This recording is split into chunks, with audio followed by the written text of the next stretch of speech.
So this is the witch's castle.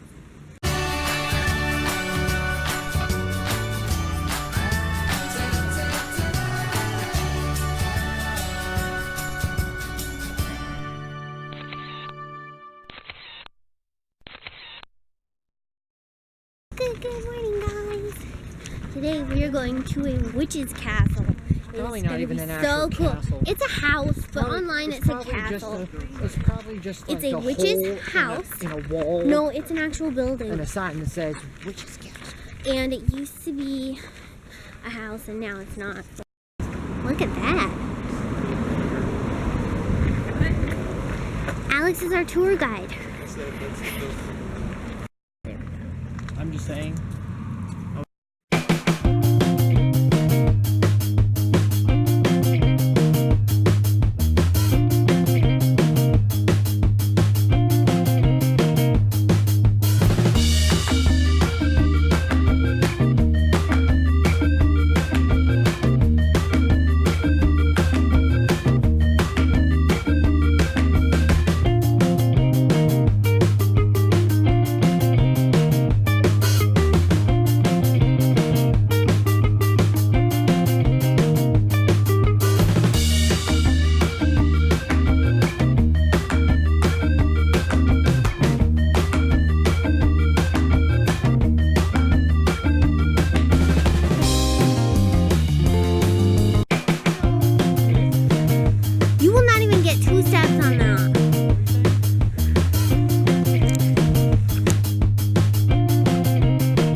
This trail is really lovely.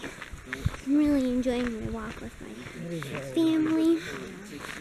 We saw the witch's castle. We'll get a little more footage and we'll walk back. Oh, but that's a beaver thing. There's a T-Rex in there, you guys. Look at all this path. It's so cool.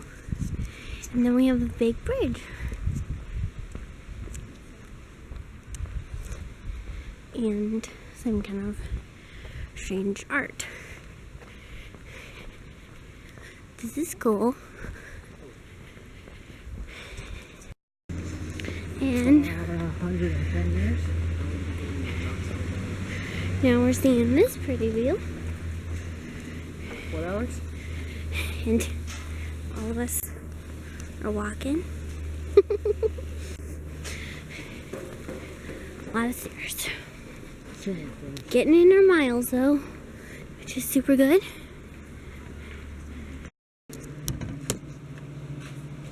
Hey guys, so I wanted to give you guys a little bit of evidence and background history before I show you the actual footage of the witch's castle and the pictures that I collected at the witch's castle. Kiwi is like looking and staring at something, and she's kind of freaking me out. Hold on a second. Reading the video. You watching my papers? Can you read it? Go on. Go on.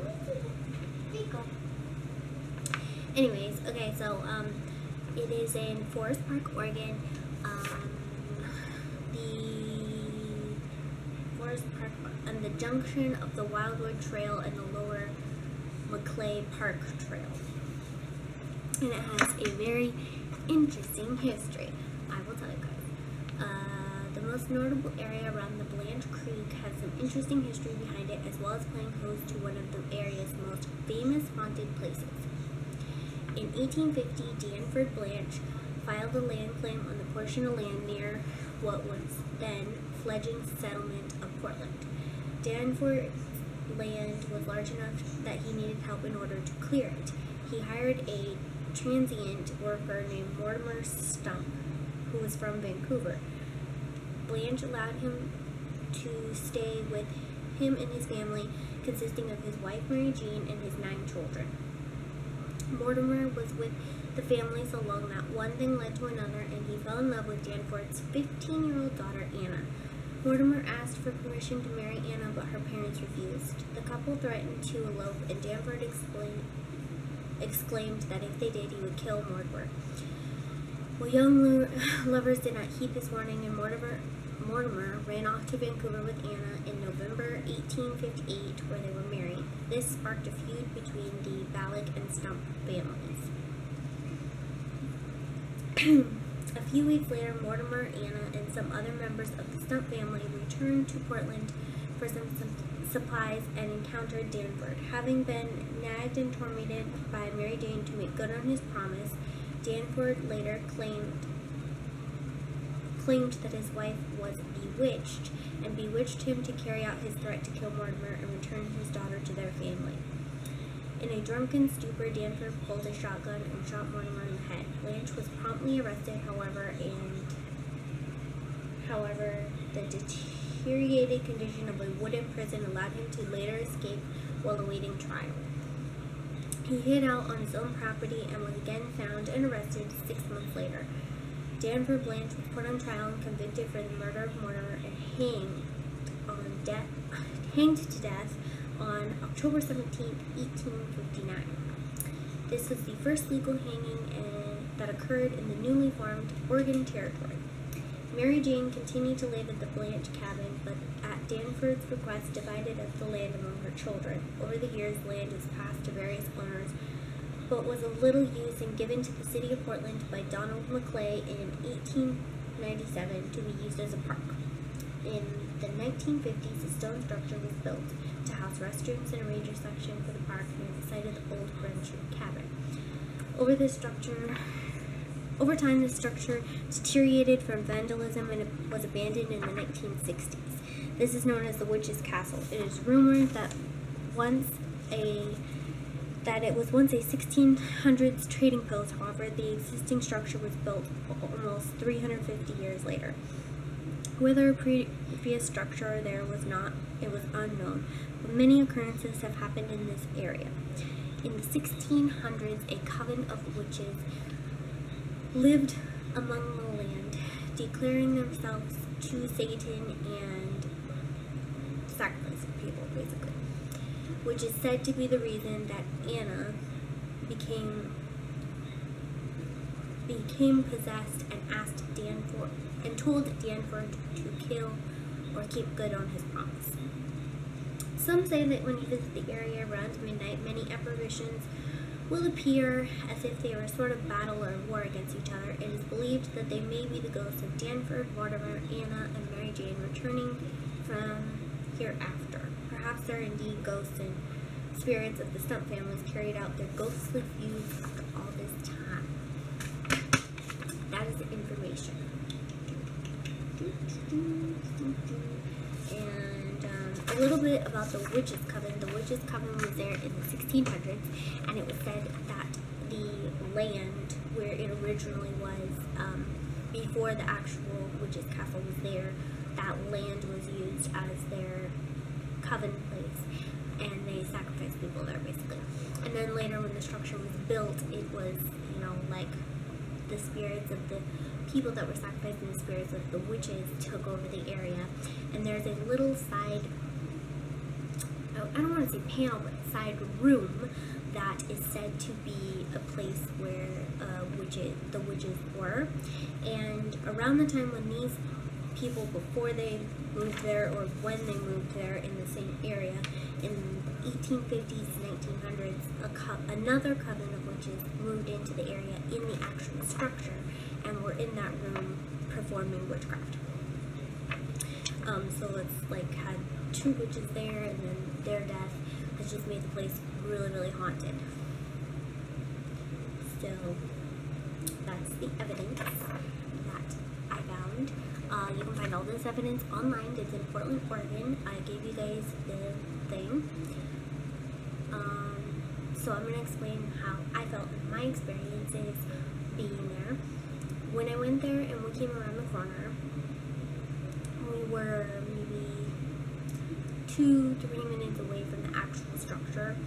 I started smelling like rancid meat, like meat that wasn't cooked, that was raw but was like old. I smelled that, and seeing, you know, like just having like a really cold feeling, even though it was not cold outside today. It was in the 70s at least, 70s, 80s, feeling really, really cold. And I did see a couple apparitions, and I felt just like a really weird sense of just dread whenever they're on the property or the area. And then we continued up, and we went up the trail, and I kept smelling that for maybe like half a mile still up the trail. You could still smell like rancid meat and things like that, and then it went away. It was really crowded when we first initially went there, so we didn't get a whole lot of time to spend there at the beginning, but then when we came back down, we did spend a little more time. And I wanted to take some photographs, and it was at a time when the sun was, you know, like, the sun at that time was kind of overcast, you know, it was kind of like going behind the clouds and then coming back out and being really sunny and going behind the clouds. So at one of the times when it went behind the clouds, me and Andrew took a bunch of pictures, or had my mom take a bunch of pictures in front of the whole structure. And then the sun came back out and we took a couple more in front of the structure. And then the sun went behind the clouds, and then we took a picture towards the little room. And then the sun came back out, and then we took another photo. Now in the photo you can definitely tell what is the sun streaks and what is an orb. Sun streaks are generally like really, really light, and you can just tell they're sun, and you can tell that on the thing that there's multiple sun streaks. But this was definitely an orb because it was dark and looked like a moon in the door of the little room. And you can also see a swoop coming right by Andrew's leg going into the room. That is definitely not a sun streak, in my opinion. I also filmed the structure, and I'm still going over the footage right now, so we will see if anything pops up. But by my experience and by me visiting there, I would say it was definitely haunted. Not only by the pictures, but by the feeling and how I felt being there and everything like that. I would say that. So here's the footage. Hope you enjoy. If you want to see more of this, please tell me in the comments below. Oh yeah, because that's not creepy. That's not uber creepy.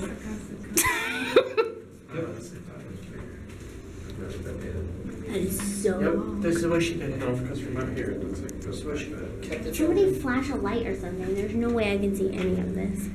This is where she kept the Oh, look, it's a Cheshire Cat. So this is a little cave. It's very. So this is the witch's cat. That's a little cave. What was that? It clearly like burned down or something like that, but it's pretty cool. Is that it? That's all we're seeing?